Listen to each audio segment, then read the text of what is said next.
Olá, bem-vindos!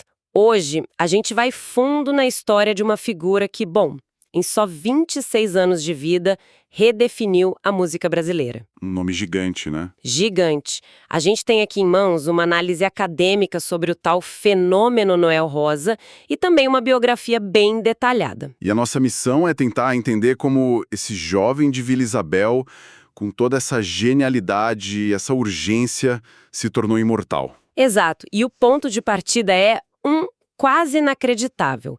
Em 1929, um grupo chamado Bando de Tangarás precisava preencher o lado B de um disco. Faltava uma música, né? Exato. Noel estava por ali, foi convidado e gravou uma música sua. O nome era Com Que Roupa. E aí o mundo virou de cabeça para baixo. Pois é, essa canção não apenas colocou ele no mapa, ela redesenhou o mapa do samba. Exatamente. Com Que Roupa não foi só um sucesso, foi uma explosão. E o fascinante é que, já ali naquela primeira composição, todo o DNA do Noel Rosa está presente. É uma crônica social, né? É uma crônica social disfarçada de piada. O Brasil sentiu os efeitos da quebra da Bolsa de Nova York, o dinheiro estava curto, sabe? E de repente surge esse rapaz cantando sobre não ter nem roupa para ir num samba. A identificação foi imediata. Ele transformou um problema coletivo numa coisa pessoal. Pessoal, irônica e super elegante. Era algo totalmente novo. E para a gente entender de onde vem essa capacidade de observação, a gente tem que voltar para o começo de tudo. Pro nascimento dele. Isso. Onde um trauma físico paradoxalmente acabou moldando a genialidade artística dele. Vamos desvendar isso então. Noel de Medeiros Rosa, nascido em 11 de dezembro de 1910 em Vila Isabel, no Rio. Coração do samba. E as fontes descrevem um parto muito difícil, que precisou de fórceps e resultou numa fratura de mandíbula. Uma coisa bem séria. E essa lesão deixou uma sequela para sempre, um afundamento no queixo que acompanhou ele a vida toda. Dizem que isso constrangia socialmente, afetava a fala, a mastigação. Essa é a chave para entender o Noel. Essa condição colocou ele, desde muito cedo, numa posição de observador. Exato. Em muitas situações sociais, ele não era o centro das atenções, o galã da festa. Ele era o sujeito, no canto, quieto, reparando em tudo. E a gente ouve isso, né, nas letras. Com certeza. Pensa em Conversa de Botequim. O Noel não é o protagonista. Ele é o cronista que anota o pedido do seu garçom, que descreve a cena. A genialidade dele floresceu nessa margem, então. Totalmente. A vulnerabilidade física aguçou a sensibilidade dele para as nuances do comportamento humano. Isso muda tudo. E essa sensibilidade, então, bateu de frente com o que a família queria para ele. Ah, sim. Ele entrou na faculdade de medicina, uma carreira de prestígio, segura. O sonho de toda a família de classe média da época. Mas aí o sucesso de Com Que Roupa e de outras, tipo Eu Vou Pra Vila, falou mais alto. Ele largou tudo. Imagina a reação em casa. Péssima, claro. E não era só um capricho do pai. Medicina era segurança, era status. Música e principalmente o samba ainda era vista com um preconceito enorme. Coisa de malandro, de vadio. Exato, um universo marginal. Então, a decisão do Noel não foi só uma escolha de carreira, foi um ato de ruptura social. Ele estava virando as costas para um futuro respeitável. Para mergulhar de cabeça no que estava se tornando a nova identidade cultural do Brasil. Impulsionado pelo rádio, pelas gravações, que eram as novas tecnologias, né? Ele apostou tudo na cultura popular. E que aposta! Mergulhando na obra dele, uma das fontes dá uma pista bem interessante, dividindo a produção em dois grandes eixos. Isso ajuda a organizar, né? Ajuda muito a entender a complexidade. De um lado, a gente tem um Noel mais pessimista, introspectivo, o que fala das dores de cotovelo, do ciúme, da traição. É o Noel de Pra Que Mentir, de Último Desejo. Nossa, Último Desejo é devastadora. É o Noel que expõe a própria ferida. Ele descreve o próprio velório com uma melancolia e uma riqueza de detalhes que impressiona. Numa caixinha de fósforo, queira guardar meu anel. É uma imagem tão pequena e tão poderosa. Esse lado da obra dele tem uma profundidade filosófica. Ele reflete sobre a finitude, sobre a desilusão, com uma honestidade brutal. É a crônica da alma. Mas essa é só metade na história, né? Como essa melancolia toda convivia com a imagem que a gente tem do Noel boêmio, do cronista divertido? Aí é que tá a genialidade dele. Essa melancolia convivia perfeitamente com o outro lado, que é tipo uns 60% da obra. O Noel, cronista do cotidiano, o observador, de novo. Observador agudo, que transforma uma conta de bar em conversa de botequim, que defende o bairro em feitiço da vila, que tira sarro das profissões em O Filho do Alfaiate. Então esses dois Noéis não são contraditórios. São complementares. Ele entendia que a vida é feita tanto do drama da perda quanto da comédia de uma cena de botequim. Ele capturava a totalidade da experiência humana. E musicalmente, como ele fazia isso? As letras são geniais, mas o que fazia a música grudar no ouvido de todo mundo? Aqui entra a sofisticação disfarçada de simplicidade.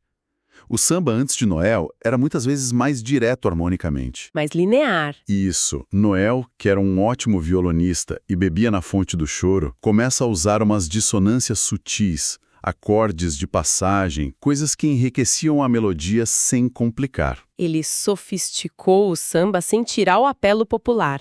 É um truque de mestre.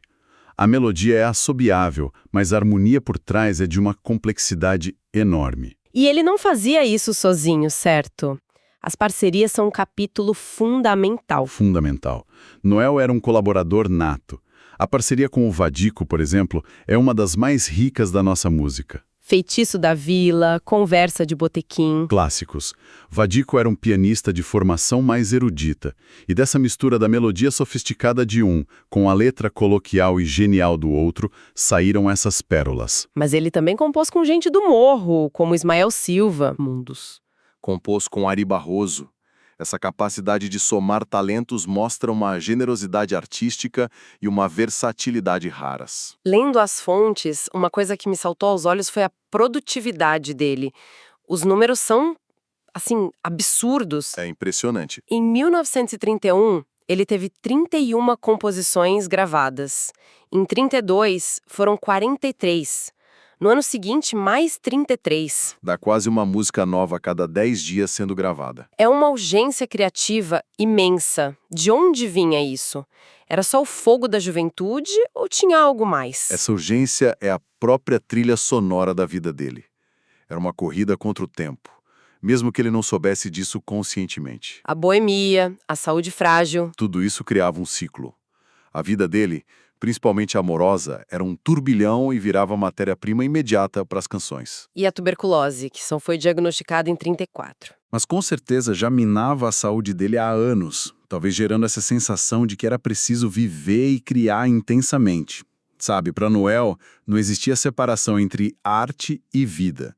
Uma era o registro da outra. E essa urgência toda não vinha do nada, né? A gente sabe que a vida pessoal dele era um combustível constante, quase um incêndio. Com certeza, a relação com a Lindaura Martins, uma dançarina de 17 anos, é um samba-enredo por si só. Era uma paixão avassaladora, então. E como tal, extremamente conturbada. As fontes narram o episódio em novembro de 33 que mostra o nível do drama. Depois de uma briga violenta, Noel sai de casa. Lindaura, jovem, talvez desesperada, vai à delegacia e presta queixa de rapto. Nossa, que confusão. Imagina, o caso vira notícia, expõe a vida íntima do compositor. Para Noel, que já era super sensível, isso foi um golpe devastador. Resultou numa crise mental e física profunda. E o corpo dele, que já era frágil, não aguentou. Pouco depois, em 34, a saúde desmorona de vez. Ele desmaia durante um show. E aí vem o diagnóstico que todos temiam: tuberculose. A recomendação médica era o oposto do que ele era: repouso, ar puro, boa alimentação. Era como pedir para um peixe viver fora d'água. Ele até tentou. Em 35, ele e a Lindaura se mudam para Belo Horizonte buscando um clima melhor. Eles se casaram lá, né? Casaram no civil, numa tentativa de criar alguma estabilidade. Mas a alma dele tinha ficado no Rio. Ele sentia falta da noite, dos amigos, da inspiração que vinha do caos. Ele não conseguiu se adaptar. A inquietude de artista era maior que o instinto de sobrevivência. E como essa fase final, marcada pela doença e por todo esse drama, aparece nas músicas, a gente consegue ouvir a angústia. Com certeza. As composições desse período ganham um tom mais sombrio, mais fatalista. É a fase de músicas como Cansei de Pedir ou Palpite Infeliz. Palpite Infeliz é daquela famosa polêmica com o Wilson Batista, né? Isso. Mas a letra transcende a briga.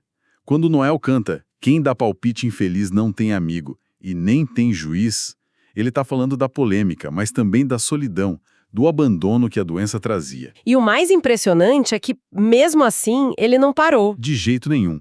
Em 1936, seu penúltimo ano de vida, teve 16 músicas gravadas. As últimas gravações foram em novembro de 36, poucos meses antes de morrer. Ele compôs literalmente até o fim. Então, quando a gente junta todas essas peças, fica claro que Noel Rosa foi muito mais que um grande compositor. Ele foi, como a fonte acadêmica aponta, um fenômeno. Um fenômeno cultural. Cultural, porque ele fez a ponte entre o samba do morro e a classe média urbana. Criou uma linguagem que todo mundo entendia. Um fenômeno midiático também, porque ele entendeu o poder do rádio como ninguém, usou a tecnologia para levar sua crônica do Rio para o Brasil inteiro. Virou uma das primeiras celebridades nacionais, né? Totalmente. E, por fim, um fenômeno social. As letras dele são um documento, um retrato preciso do Brasil urbano que estava nascendo nos anos 30. Com seus novos tipos, suas contradições. Ele não só cantou sobre Vila Isabel, ele transformou o bairro num território mítico da cultura brasileira. E a sombra dele se projeta sobre todos que vieram depois. De Cartola e Nelson Cavaquinho a Chico Buarque e Aldir Blanc. Exato. A conclusão é que Noel foi o cronista musical definitivo do seu tempo.